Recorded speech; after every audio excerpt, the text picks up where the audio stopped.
இந்த படத்துக்கு போனதுக்கு செம்மையா சம்பவம் செஞ்சு விட்டாங்க.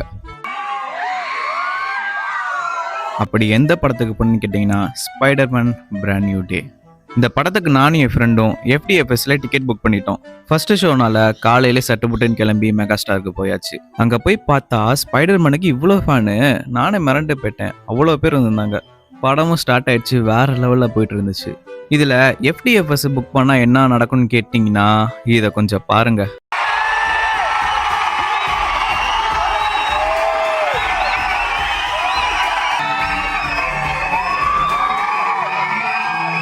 சும்மா தேட்டரே விசில பறக்க செம்ம அலப்பறையா இருந்துச்சு. இதுக்கு நடுவுலயே ஒரு பெரிய சம்பவத்தை பார்த்தாங்க பாருங்க.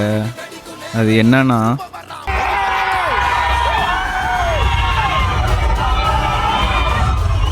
அவெஞ்சர்ஸ் டூம்ஸ்டே ட்ரெய்லரை இறக்கி விட்டாங்க. அதெல்லாம் பார்த்து சில்லறையை சதற விட்டு ஒரு வேளைய படமும் முடிஞ்சிருச்சு. நெகட்டிவ் கமெண்ட் எவ்வளோ வேணா வரலாம், ஆனால் உண்மையிலே படம் செம்ம வேற லெவலு. ஒரு மாரல் ஃபேனுக்கு இது செம்மையான கிஃப்ட்டு. அதுவும் இந்த படத்தை 3Dயில் எக்ஸ்பீரியன்ஸ் பண்ணுறப்ப இன்னமும் வேற லெவலில் இருந்துச்சு. கடைசியாக மனசுக்கு பிடிச்ச படத்தை பார்த்துட்டு நல்லா சாப்பிட்டுட்டு வெயிலுக்கு எதமாக ஒரு ஜூஸை போட்டுட்டு ஒரு தூக்கம் வரும் பாருங்க. அதோட அந்த டேவை முடிச்சுக்கிட்டாச்சு. பார்க்குற நீங்களும் எவ்வளோ பேர் FDS போனீங்கன்னு கவுண்ட் பண்ணுங்கள், நான் பார்த்து தெரிஞ்சுக்கிறேன்.